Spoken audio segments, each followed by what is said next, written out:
بسم اللہ الرحمن الرحیم، السلام علیکم جی۔ کنورسنگ اسلام کی اس سیزن کی لاسٹ ایپیسوڈ کے ساتھ میں ہوں حمزہ علی عباسی۔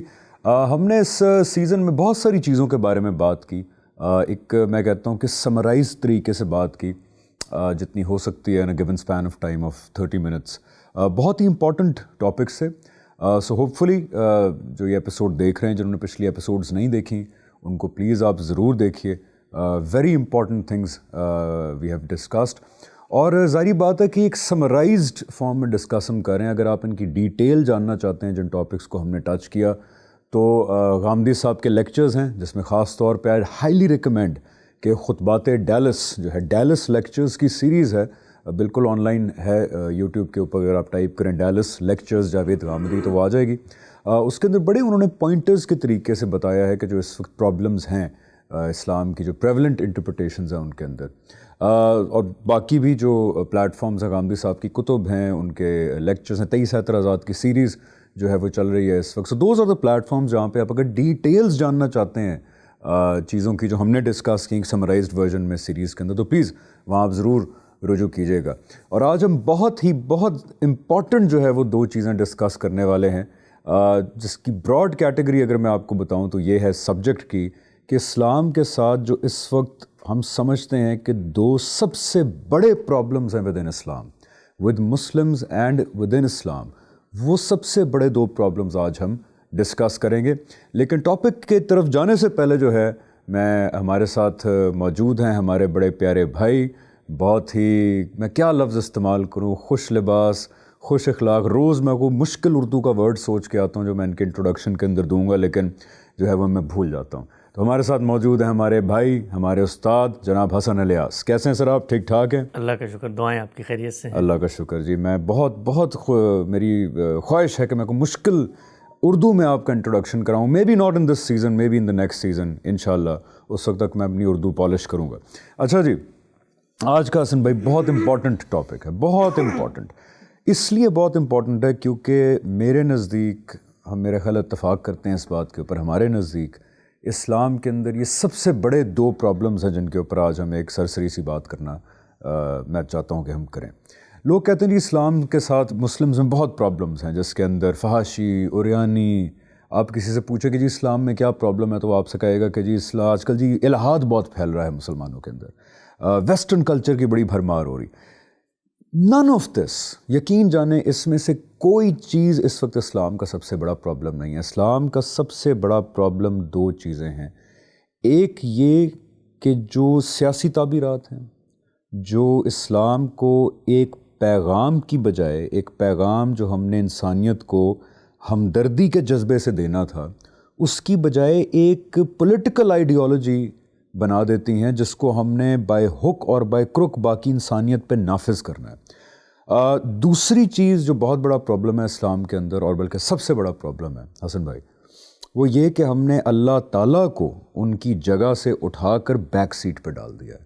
ایسی آئیڈیالوجیز اپنے پینیکل پہ پہنچ چکی ہیں، اپنے عروج پہ پہنچ چکی ہیں اسلام کے اندر، جس کے اندر غیر اللہ کی عبادت، انسانوں کی عبادت، انسانوں سے مانگنا، انسانوں کے کرشمات، کرامات، فضیلتیں، ان کے بارے میں ہی بحثیں ہونا، باتیں ہونا، ان کو آئیڈیلائز کرنا، ان کی محبت کے لیے کٹ مرنے کا جذبہ ہونا، اور جب اللہ میاں کی بات آئے وہاں ان کو بیک سیٹ پہ رکھ دیا گیا۔ اس کی مثال میں نام لوں گا، بلکہ کہ مانگنا کسی سے دعا کرنا، کسی کی تعریف حمد و ثنا کر کے ان سے مانگنا، اس چیز کا سبجیکٹ جو ہے وہ نبی بھی ہیں، آپ صلی اللہ علیہ وسلم کی ذات سب سے زیادہ ہیں، جو کہ آپ صلی اللہ علیہ وسلم کی ٹیچنگ کے خلاف جاتا ہے کہ میرے ساتھ میری محبت میں وہ نہ کرنا جو مسیحیوں نے حضرت عیسیٰ کے ساتھ کیا۔ حضرت غوث پاک کا ہم دیکھتے رہتے ہیں کہ ان سے مانگنا، ان سے مدرجات کرنا، اس کے بعد حضرت علی کے ساتھ، حضرت امام حسن اور حسین کے ساتھ۔ یہ رویہ حسن بھائی کہاں تک قرآن اجازت دیتا ہے، اسلام اجازت دیتا ہے اس رویے کی، اس استدلال کے ساتھ کہ جی دیکھیں مانگ تو ہم اللہ سے ہی رہے ہیں، دعا تو اللہ سے ہی ہے، یہ تو وہ ہیں وسیلے ہیں۔ کیونکہ دیکھیں کوئی بھی جو پیگن ریلیجن ہے، ہندوازم ہے، اس کا بھی تو استدلال یہی ہے کہ ایشور تو ایک ہے، برہما تو ایک ہے، یہ تو اس کے اوتار ہیں جن سے ہم مانگتے ہیں۔ It's not the ideal, it's the form with in the ideal that matters the most. Hasan بھائی دیکھیے، یہ جو شرک ہے ہم عام طور پہ سمجھتے ہیں یہ کوئی جس طرح کسی مذہب کو مان لینے کے بعد مختلف مذہبی تعبیرات، اصطلاحات ہوتی ہیں، تصورات ہوتے ہیں. جیسے اللہ تعالیٰ نے کہا ہے بھائی اگر تم اللہ کو مانتے ہو تو کتابوں پر ایمان لے آؤ، یا فرشتوں کو مان لو، یا اس کے بعد نماز پڑھنی ہے، روزہ رکھنا ہے. اس نوعیت کی کوئی چیز ہے شرک. شرک کوئی مذہبی چیز نہیں ہے. پہلے اس تصور کو واضح کریں. یہ جو گناہ ہے، جو جرم ہے، اس کا مذہب سے اصلاً کوئی تعلق نہیں. یعنی یہ مذہب نے آ کر اس کو گناہ قرار نہیں دیا. شرک ہے کیا اپنی ذات میں؟ ذرا 2 منٹ کے لیے ذہن کو تمام مذہبی تصورات سے خالی کر کے سوچیں. دنیا میں جو چیز میرے اور آپ کے درمیان مشترک ہے وہ ہے اخلاقیات. یعنی میں بھی یہ جانتا ہوں، آپ بھی یہ جانتے ہیں کہ اخلاقیات کس چیز کا نام ہے. جھوٹ بولنا بد اخلاقی ہے، دھوکہ دینا بد اخلاقی ہے، حسد کرنا بد اخلاقی ہے، کسی کی بارے میں اس کی جان مال آبرو کے خلاف زیادتی کریں، کسی کی حق تلفی کریں، یہ زیادتی ہے، یہ بد اخلاقی ہے. عالمگیر صداقت ہے، اس پہ کوئی شخص اس کائنات، اس زمین کے پیٹ پہ اختلاف نہیں کر سکتا. بلکہ قرآن مجید نے بڑی دلچسپ بات یہ بتائی ہے کہ اگر کوئی اختلاف کرتا ہے تو اس سے جا کر پوچھو کہ کیا تم اپنے ساتھ یہ سب کچھ ہونا پسند کرو گے؟ کیا تم کہو گے کہ میرے ساتھ کم تولو، میرے ساتھ جھوٹ بولو؟ یہ عالمگیر صداقتیں، عالمگیر معروفات، عالمگیر منکرات ہیں. اس اخلاقیات کو مزید ڈی کوڈ کریں. کس چیز کا نام ہے اخلاقیات؟ اخلاقیات نام ہے ادائے حقوق کا. جس کا جو حق ہے اس کو وہ ادا کیا جائے. میں آگے بڑھ کے یہ کہتا ہوں کہ کائنات کا ایک خالق ہے، اللہ تعالیٰ ہیں، ہم اس کو مانتے ہیں، وہی پالنہار ہے، انہوں نے دنیا بنائی ہے. لیکن فلاں شخصیت، فلاں بزرگ، فلاں پیغمبر، فلاں فرشتہ، وہ بھی ان کا ساجھی، سبارڈینیٹ، اور ان کی خلق یا تدابیر امور میں ساتھ دینے والا ہے. جب میں یہ کام کرتا ہوں تو میں کیا کر رہا ہوتا ہوں؟ میں اصل میں جھوٹ بول رہا ہوتا ہوں. Absolutely. کیوں؟ اس لیے کہ میرے بارے میں اگر آپ کوئی دعویٰ کریں، بھئی حسن صاحب نے یہ کہا ہے، وہ کہا ہے، تو میں آپ سے اس دعوے کی دلیل پوچھوں گا. میں کہوں گا آپ نے میرے بارے میں ایک بات کی ہے نا، تو اب آپ بتائیے. اللہ تعالیٰ یہ کہتے ہیں کہ یار خالق میں ہوں، پروردگار میں ہوں، پالنہار میں ہوں، میں نے اپنے بارے میں کوئی دعویٰ نہیں کیا، تم کیسے دعویٰ کرتے ہو؟ یعنی تم کہتے کیسے ہو؟ تمہارے پاس علم کہاں سے آیا اس بات کا کہ فلاں کو میں نے اپنا ساجی بنا لیا ہے، فلاں کے ذریعے میں بات سنوں گا؟ تو تم جھوٹ بولتے ہو. یہ جھوٹ بولنا خدا کے معاملے میں بد اخلاقی ہے. اس کو ہم شرک سے تعبیر کرتے ہیں. یعنی یہ کوئی مذہبی تصور نہیں ہے، یہ بنیادی تصور ہے اخلاقیات کا، جو میں اپنے بارے میں پسند نہیں کرتا کہ میرے بارے میں آپ کو غلط دعویٰ کریں، اور میں اس کی تائید نہیں کر رہا. اللہ کے بارے میں کرتے ہیں ہم لوگ.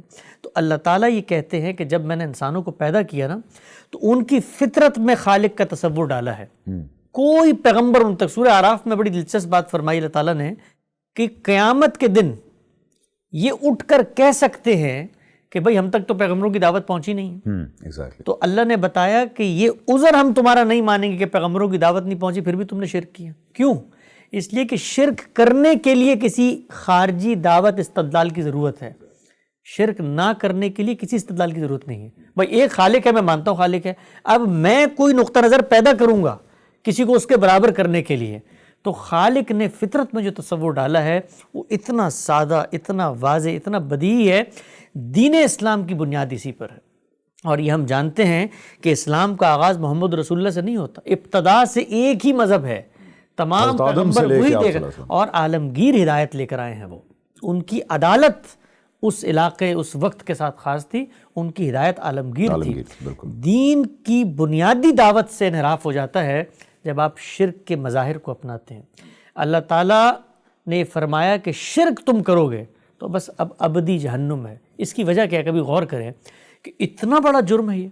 اس کی وجہ یہ ہے کہ یہ جرم میں چھوٹی سطح پر کروں دنیا میں، لوگ مجھے نہیں بخشتے، معاف نہیں کرتے.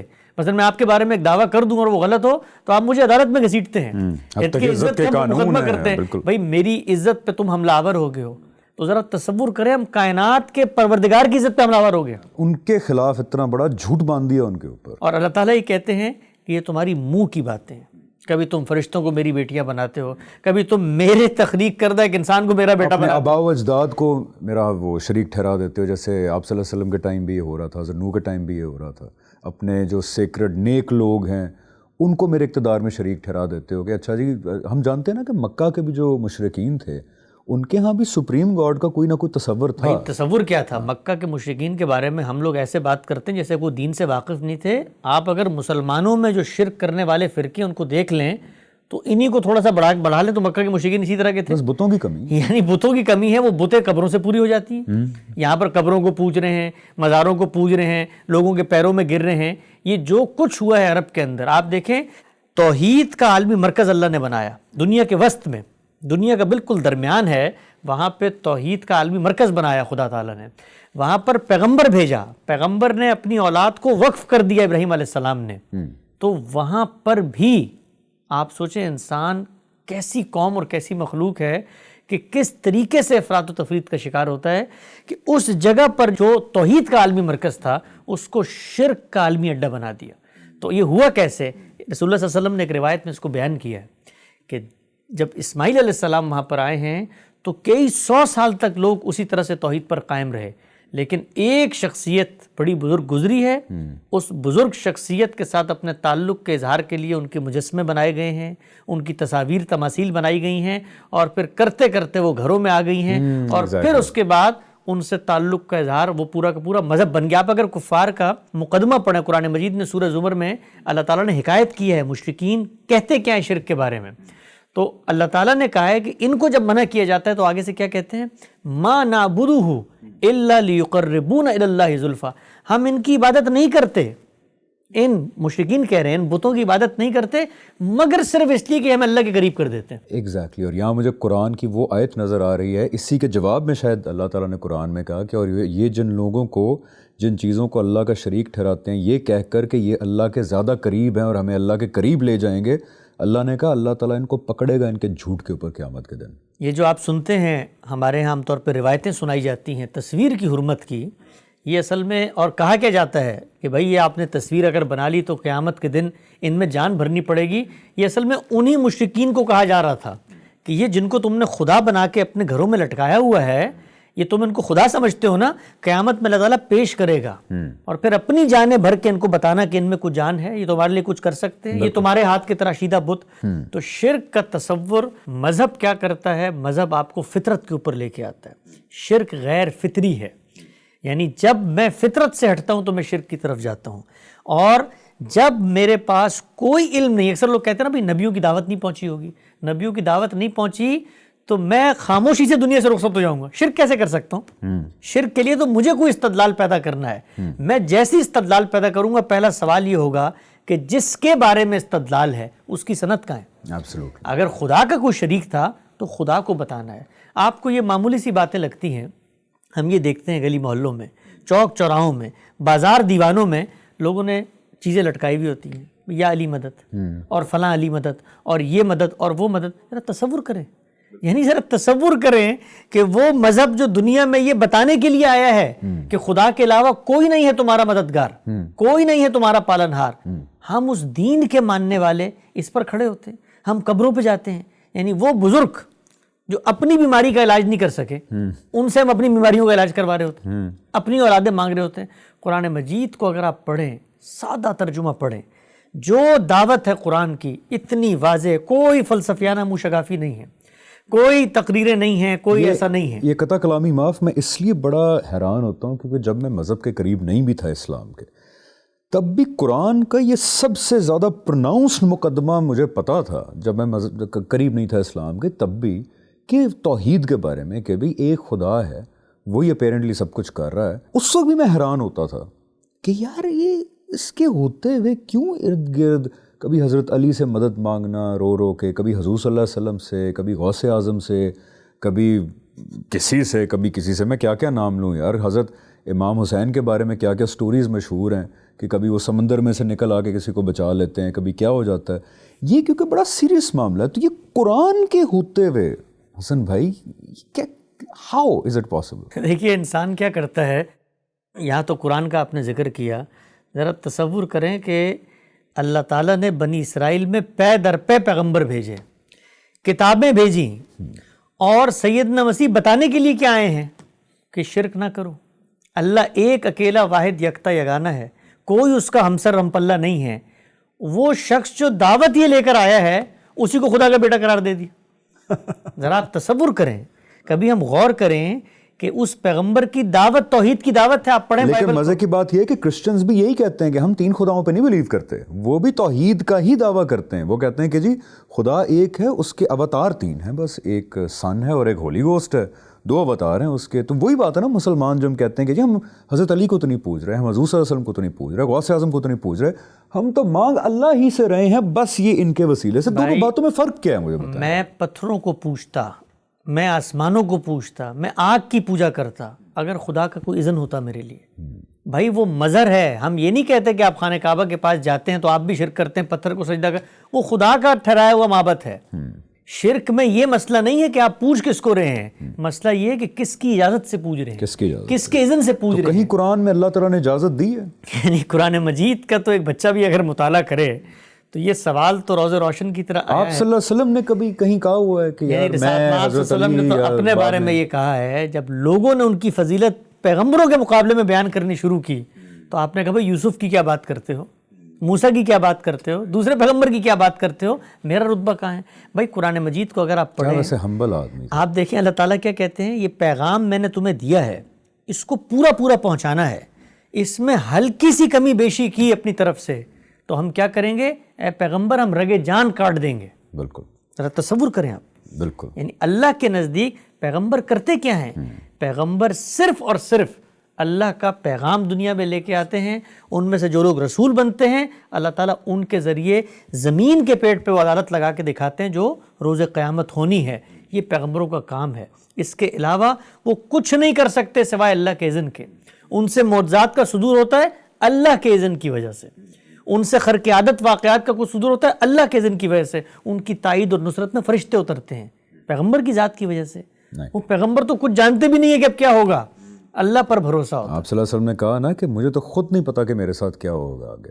تو یہ یہاں پہ کرشمے کی آپ نے بات کی, قرآن سے آپ صلی اللہ علیہ وسلم نے کبھی بتایا ہو, کیا کہیں ثابت ہے کہ نبیوں اور رسولوں کے کیس کے علاوہ, یعنی کہ حضرت مریم کا بھی جو کیس تھا وہ ایک نبی کے سلسلے میں تھا, ایک مشن کے سلسلے میں, اس کے علاوہ جتنے کرشمے یا میریکلز کا ذکر ہے, فرشتوں کے زمین پہ آ کے بات چیت کرنے کا ذکر ہے, وہ نبی اور رسولوں کے سلسلے میں ہی ہے نا. کہ نبی اور رسولوں کے علاوہ بھی قرآن سے آپ صلی اللہ علیہ وسلم نے کہیں بتایا ہے کہ لوگ کرشمے بھی کرتے پھر رہے ہیں, ملائکہ اور اینجل سے بھی ملتے پھر رہے ہیں, اللہ میاں سے بھی باتیں ہو رہی ہیں, عرش کے بھی چکر لگائے, یہ کہیں ہیں باتیں نبیوں اور رسولوں کے دائرے کے علاوہ یہ کام ہوئے ہیں کبھی؟ یہ دیکھیے جو اللہ تعالیٰ سے رابطہ ہوتا ہے یہ ہم عام طور پہ آپ دیکھیں کتنی سادہ لوہی میں گفتگو کرتے ہیں. فلاں بزرگ کو فرشتوں نے زیارت کرا دی, فلاں عرش پہ پہنچ گئے, فلاں نے فلاں مرغی کے اندر جان ڈال مراقبہ دی, کیا تو فلاں سے ملاقات ہو گئی, ادھر سے اس کی محفل میں پہنچ گئے. بھائی یہ سب کچھ اگر ہونا ہے اور فلاں آدمی کو خواب میں جو ہے اللہ تعالیٰ نے یہ ہدایات کر دیں, یہ سب کچھ ہونا ہے تا قیامت, تو ختم نبوت کی پھر کیا ضرورت ہے؟ بالکل, بس ٹائٹل کا ہی فرق ہے. یعنی ختم نبوت جو ہوئی ہے, ختم نبوت کا مطلب ہے کہ آخری پیغمبر آ گیا ہے, اب اس کے بعد اللہ تعالیٰ کے ساتھ رابطہ قائم کر کے کوئی ہدایت جاننے کا ہمارے پاس کوئی ذریعہ نہیں ہے. نبوت ختم ہو گئی. نبوت نام کس چیز کا ہے بھائی؟ اسی کا تو نام ہے محبت ربانی, اللہ تعالیٰ سے تعلق, اللہ تعالیٰ کی بات آپ تک پہنچتی ہے, وہ لوگوں تک آتی ہے. اگر ختم نبوت کے بعد یہ سب کچھ ہونا ہے تو پھر ختم نبوت کہاں ہے؟ تو میں آپ کو آگے بڑھ کے بتاتا ہوں کہ جو لوگ اس بات کو مانتے ہیں, سمجھتے ہیں, وہ پھر آگے سے یہ کہتے ہیں کہ ختم نبوت جو ہے وہ صرف ایک پہلو سے ہوا ہے, ایک دوسرے پہلو سے قیامت تک جاری ہے, رابطہ بھی ہوتا ہے اور معلومات بھی آتی ہیں, ہدایات بھی آتی ہیں, تم لوگ نہیں جانتے. چھوٹے لوگ ہو, سادہ لوگ ہو, یہ خاص لوگوں کی بات ہوتی ہے, اخص الخواص کی توحید ہوتی ہے. یہ قل اللہ احد اللہ الصمد تم لوگ پڑھتے ہو, یہ چھوٹے چھوٹے مسلمانوں کی توحید ہے. ہماری توحید اس سے مختلف ہے. اور پھر آگے کیا ہوتا ہے کہ وہاں پر ایک شخص کو خدا کا جسدی ظہور بنایا, سیدنا مسیح کو, شرک ہو گیا. تو یہاں پر کیا ہوا, پوری کی پوری کائنات کو خدا کے تجلیات کا ظہور قرار دے دیا, وحدت الوجود. یہ شرک کیوں نہیں ہوا؟ یعنی اس کی دلیل کیا ہے؟ دلیل کیا ہے اس کی؟ اس کی دلیل کیا ہے؟ لیکن اس کی دلیل کے طور پہ یہ کہتے ہیں نا کہ قرآن تو عام لوگوں کے لیے آیا ہے, یہ جو آپ بات کر رہے ہیں یہ علم تو سینہ بسینہ خاص لوگوں تک آگے گئے. یہ اللہ تعالیٰ پہ کتنا بڑا الزام لگانے والی بات ہے. یعنی اللہ تعالیٰ نے قیامت تک کی حتمی ہدایت اور آخری حجت دے کے پیغمبر کو بھیجی اور پیچھے سیکریٹلی اس کو کہا کہ یہ دوسری ہدایت جو ہے یہ باطنی علم کے ذریعے لوگوں کو منتقل کرتے رہو, خاص لوگوں کو, جاہل لوگوں. اس کے یعنی اس میں صوفیاء کا مرتبہ نہیں بڑھتا, اللہ تعالیٰ کا رتبہ بہت کم ہو جاتا ہے. Absolute. ذرا آپ سوچیں, خالق کائنات سے میں تصور کر رہا ہوں کہ مجھے تو وہ کہہ رہے ہیں کہ یہی حتمی ہدایت ہے, یہی قطعی حجت ہے, اس کی بنیاد پہ روز جزا کو میں فیصلہ کروں گا, اور دوسری طرف پوری ہدایت کے پیرلل سرچشمے اٹھا کے لوگوں میں اس نے جاری کیے ہوئے. تو ذرا تصور کریں, دین کے نام پر یہ جو کچھ بیان کیا جاتا ہے, اس کو ریفیوٹ کرنے کے لیے کچھ کرنے کی ضرورت نہیں ہے. جو کچھ آپ کے سامنے شخص آ کر بتائے نا, اس کو بولے قرآن مجید پڑھو اور اس میں سے بتاؤ اس میں یہ کہاں لکھا ہوا ہے. یہ کہاں لکھا ہوا ہے کہ رسول اللہ کے رخصت ہونے کے بعد اللہ تعالیٰ اپنی زمین کا نظام چلانے کے لیے غوث کتب ابدال کو منتخب کرے گا, اور ان کو پورے ما کان ما یکون کا علم دے گا. وہ آسمانوں پہ بیٹھ کے چونٹی کی لکیریں بھی دیکھ لیں گے, وہ وضو میں لوگوں کے دھلتے ہوئے گناہ بھی دیکھ لیں گے. یہ جو کچھ بیان کیا جاتا ہے ہمارے ہاں تصوف کی روایت میں, ذرا تصور کریں ایک منٹ کے لیے. بھائی اللہ کے پیغمبر پھر کرنے کیا آئے تھے مشرکین مکہ کے ساتھ؟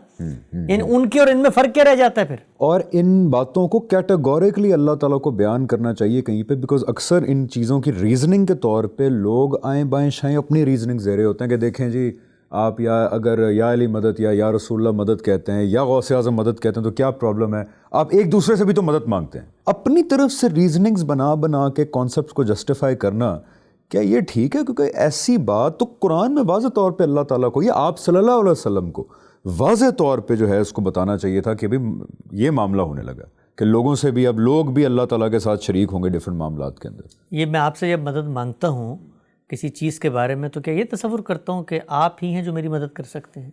آپ مدد نہیں کریں گے تو میرا کام نہیں ہوگا, اسپیشلی جب آپ وفات پا چکے ہیں. اور جب آپ وفات یعنی یہ مذہب خیز استدلالات ہیں.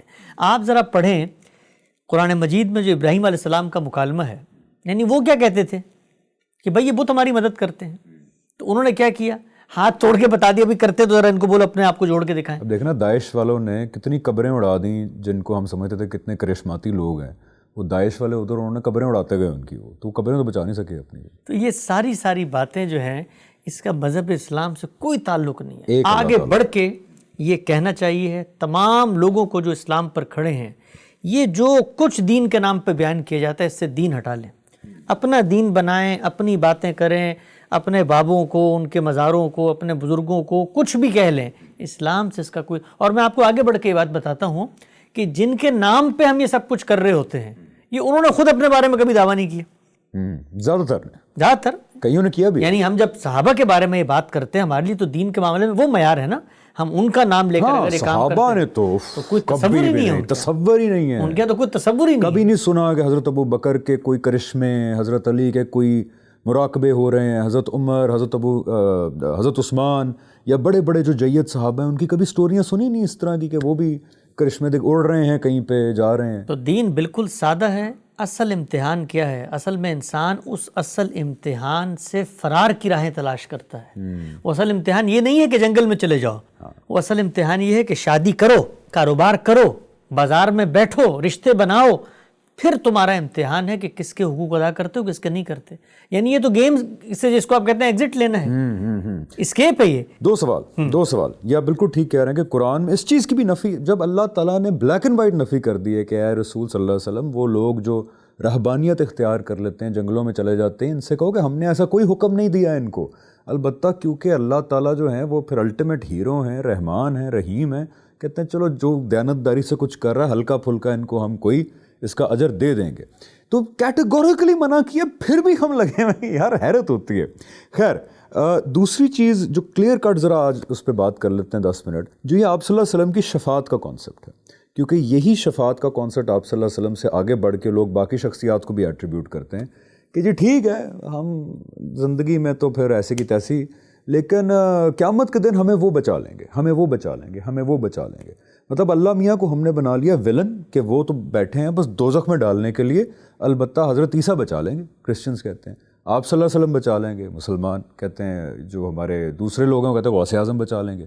تو یہ جو شفاعت کا کانسیپٹ ہے آپ صلی اللہ علیہ وسلم کا, اس کو ذرا please once and for all اس پلیٹ فارم سے ایکسپلین کر دیں, کیا کانسیپٹ ہے؟ دیکھیے اللہ تعالیٰ کی کتاب کا آپ مطالعہ کریں, پورا قرآن مجید جس چیز کے بارے میں آپ کو متنبع کرتا ہے, جس کے بارے میں ترغیب دیتا ہے, جس کی شرح و وضاحت کرتا ہے, پیغمبروں کا سلسلہ جاری فرمایا, وہ ایک ہی بات ہے, اور وہ کیا ہے؟ جزا اور سزا. دنیا میں تمہیں بھیجا ہے، ارادے اختیار کی صلاحیت دی ہے، قوت دی ہے، طاقت دی ہے، خود فیصلے کرتے ہو، تو پھر اللہ تعالیٰ ان کی بنیاد پہ جزا و سزا کرے گا۔ یہ جو رسولوں کا اتمام حجت کے بعد دنیا میں عذاب آتا ہے نا، یہ بھی اسی جزا و سزا کا ایک ظہور ہے۔ تو جزا و سزا ہے خدا کی اسکیم کو سمجھنے میں اصل چیز۔ یہ جزا و سزا کس بنیاد پہ ہوتی ہے؟ اس بنیاد پہ ہوتی ہے کہ جو کچھ میں کروں گا میں بھگتوں گا، جو کچھ آپ کریں گے آپ نے بھگتنا ہے۔ قرآن مجید کے صفحے صفحے پر یہ پامال مضمون ہے کہ کوئی کسی کا بوجھ نہیں اٹھائے گا، وَلَا تَزِرُ وَازِرَةٌ وِزْرَ أُخْرَىٰ، کوئی کسی کی گناہ کا وبال نہیں اٹھائے گا، کسی کو کسی کی نیکی نہیں پہنچے گی۔ یہ ہے بنیادی اصول۔ میرا پرچہ ہے، میرا امتحان ہے، جو کچھ کروں گا میں اس کا نتیجہ آگے مرتب کروں گا۔ یہاں تک بات بالکل واضح ہے۔ آگے بڑھ کے اللہ تعالیٰ یہ کہتے ہیں کہ تمہارے اندر سے کوئی انسان کسی گناہ کا ارتکاب کر دیتا ہے، کوئی غلطی کر دیتا ہے، کوئی کوتاہی کر دیتا ہے، اس کے اندر خود سے توبہ کا، رجوع کا، انابت کا، جھکنے کا جذبہ پیدا ہوتا ہے، تو یہ پیدا ہونے کے بعد نبی بھی اگر تمہاری مغفرت کی درخواست کرتا ہے تو اس کا نام شفاعت ہے۔ شفاعت یہ نہیں ہے کہ میں پوری زندگی گناہ کرتا چلا جاؤں اور پیغمبر آگے بڑھ کر یہ کہہ دیں کہ جی اس نے تو گناہ کیے ہیں لہٰذا میرا کارڈ ہی میں استعمال کر رہا ہوں اور اس کو آپ معاف کر دیں۔ او بھائی یہ کارڈ تو زمین کے اوپر استعمال نہیں کر سکتا، وہ آخرت تو دور کی بات ہے۔ ذرا آپ نے کبھی سوچا کہ بچوں سے زیادہ عزیز کون ہوگا کسی کو؟ نوح علیہ السلام کا بچہ تھا۔ بالکل، ذرا تصور کریں، وہاں پر کچھ نہیں کہہ سکے کہ پیغمبر کھڑے ہوئے اللہ کے مقرب بندے، کچھ نہیں کر سکے۔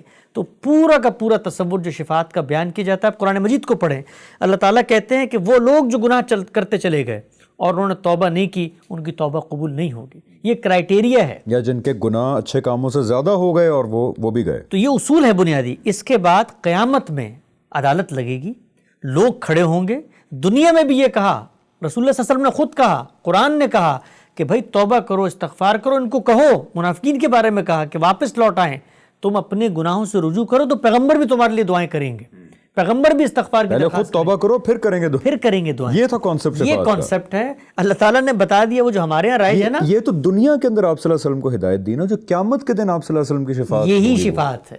قیامت میں بھی یہی کچھ ہوگا، مجھ سے گناہ ہو گئے تھے، میں رجوع کا جذبہ رکھتا ہوں، اب میرا پیغمبر بھی میری سفارش کرے گا کہ یا اللہ بندہ نیک تھا، کوشش کی۔ اور یہاں پہ امپورٹنٹ چیز یہ ہائی لائٹ کرنا کہ اللہ تعالیٰ، کیونکہ قرآن میں بڑا کلیئرلی لکھا ہوا ہے، اللہ تعالیٰ کہتے ہیں اس دن کسی کی کوئی چون تک نہیں نکل سکے گی، سب چپ ہوں گے۔ بھائی اللہ نے شفاعت کا لفظ استعمال کر کے کہا ہے کہ ان کا یہ تصور ہے کہ قیامت میں بچ جائیں گے، ان کا کوئی شفیع ہوگا، ان کا کوئی حامی و ناصر ہوگا، ان کو بچا لے گا۔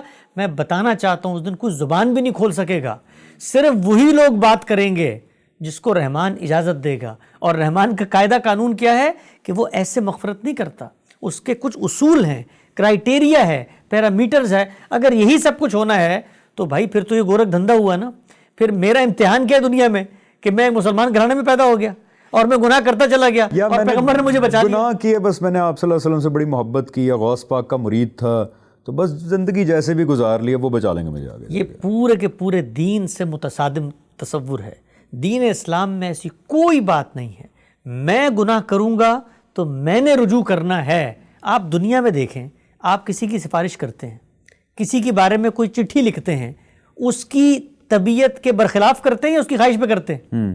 یعنی ایک شخص سے مجھے نوکری کرنی نہیں ہے اور میں روزانہ لوگوں کو فون کر کہہ رہا ہوں کہ اس کو نوکری پہ رکھ لو، تو بھائی سفارش کی ہی تب جاتی ہے کہ جب بندے کی ایمان موجود ہوتی ہے۔ ایک یعنی کہ یہ کہنا درست ہوگا کہ قیامت کے دن، اس دن کسی کی چون نہیں نکلے گی، کوئی اپنے لب نہیں کھول پائے گا، آواز تک نہیں آئے گی، چاہے وہ فرشتے ہوں چاہے وہ انبیاء ہوں، سب چپ ہوں گے۔ اس دن حکومت صرف رحمان کی ہوگی۔ اللہ تعالیٰ ایسے نہیں ہو سکتا کہ آپ کے گناہ آسمانوں تک پہنچے ہوں، آپ کی نافرمانیاں، اور اللہ تعالیٰ نے فیصلہ کر لیا ہو کہ آپ کو جہنم میں بھیجنا ہے، لیکن آپ صلی اللہ علیہ وسلم انٹروین کر دیں بیچ میں، یا پھر عیسائیوں کے نزدیک حضرت عیسیٰ انٹروین کر دیں، غوث پاک انٹروین کر دیں، حضرت علی گریبان پکڑ کے لے جائیں۔ یہ نہیں ہو سکتا یعنی کہ اللہ تعالیٰ کا فیصلہ ہو جہنم کا اور کوئی انٹروین کر کے آپ کو جنت کے اندر لے جائے۔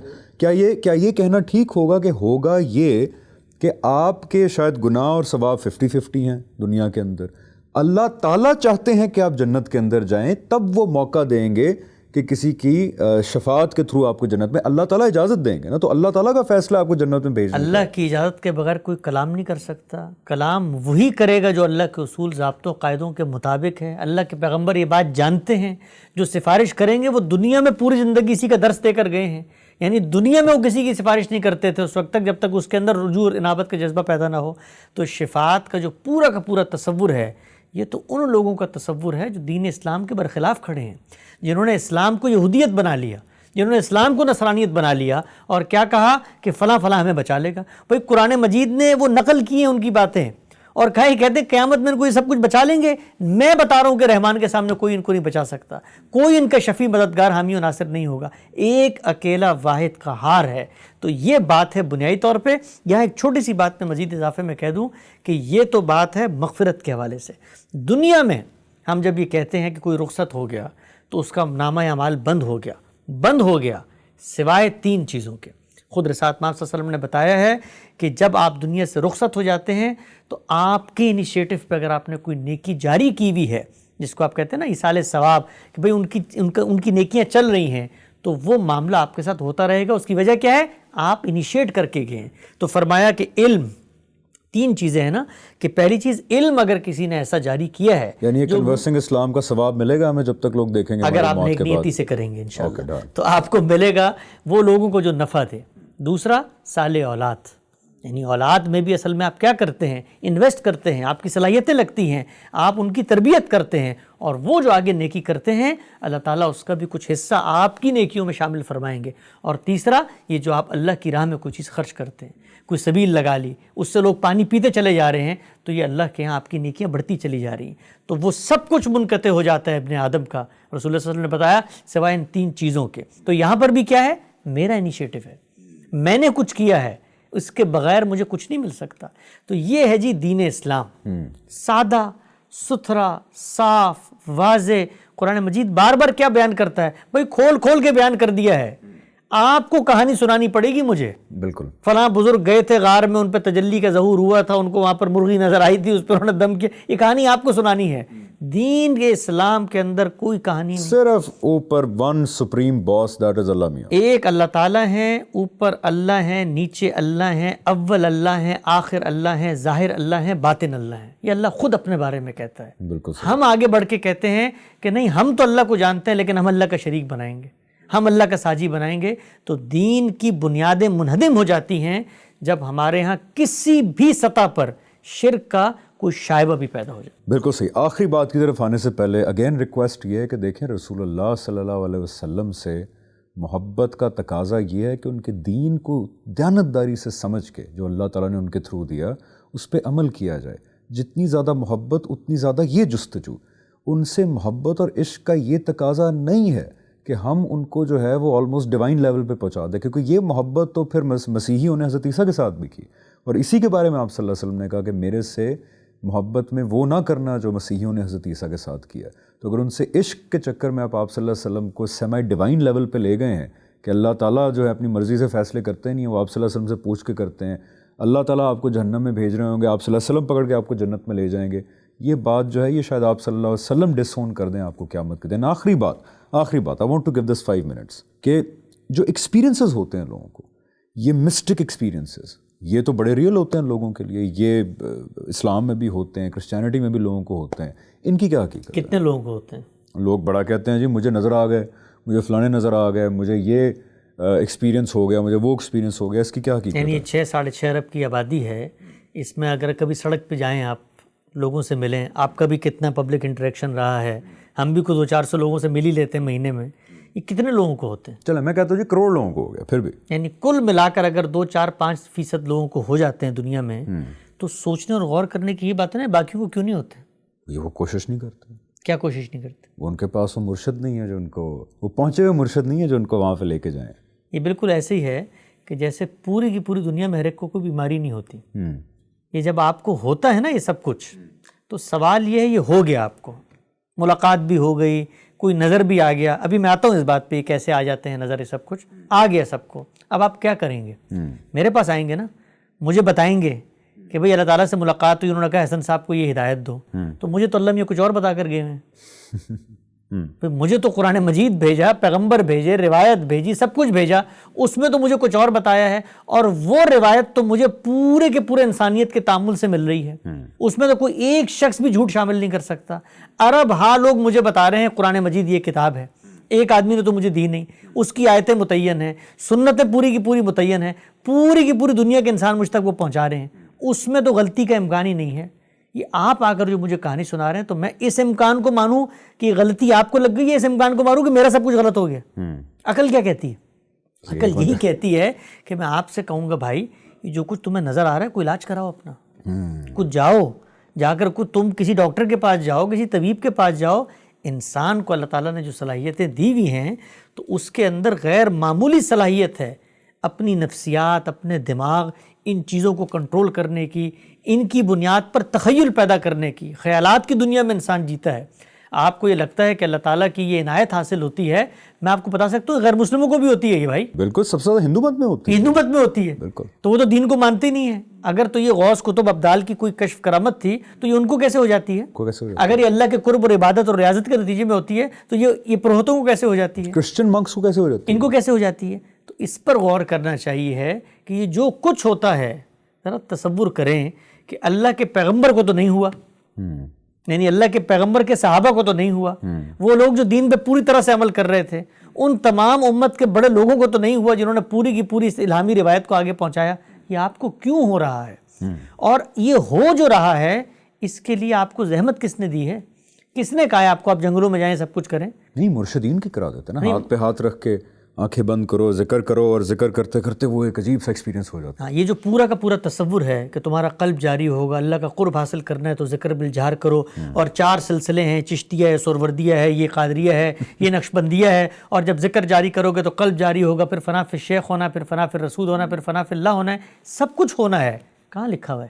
وہ سینہ بسینہ ہے۔ سینہ بسینہ جب ہوتا ہے تو پھر سینہ بسینہ لے کے اللہ کے حضور میں حاضر ہو جائیے گا، اور جب اللہ آپ سے پوچھے کہ کیا دلیل تھی تم نے مجھ سے منسوب ہو کر یہ بات کی، تو پھر بتانا سینہ بسینہ ہے۔ سینہ بسینہ، بالکل جی، آئی ایگری ود یو۔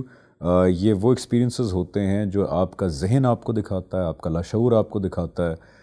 قرآن میں یہ بھی آتا ہے کہ حسن بھائی جنات بھی پھر کھیلتے ہیں بعد میں آ کے، شیطان بھی کھیلتے ہیں۔ جب آپ اللہ کے رستے سے ہٹ جاتے ہیں تو کائنات کی پھر ہر چیز آپ کو غفلت میں ڈالنے کے لیے آ جاتی ہے۔ جی تھینک یو ویری مچ حسن بھائی۔ آج یہ بہت ہی امپورٹنٹ ہم نے ٹاپک ڈسکس کیا کہ دیکھیں اسلام کا مطلب ہی یہ ہے، اس بات کی ریئلائزیشن کہ میرا ایک بنانے والا ہے، میرا ایک پروردگار ہے، میری ماں باپ سے پہلے میرا ایک پالن ہار ہے، جو کہ ہمیں قرآن سے پتہ لگتا ہے کہ وہ میری شہرت کے قریب ہے، وہ میری ہر بات سن رہا ہے، ڈائریکٹلی سن رہا ہے میری ہر بات، پکارنے والے کی پکار کا وہ سنتا ہے، جواب دیتا ہے۔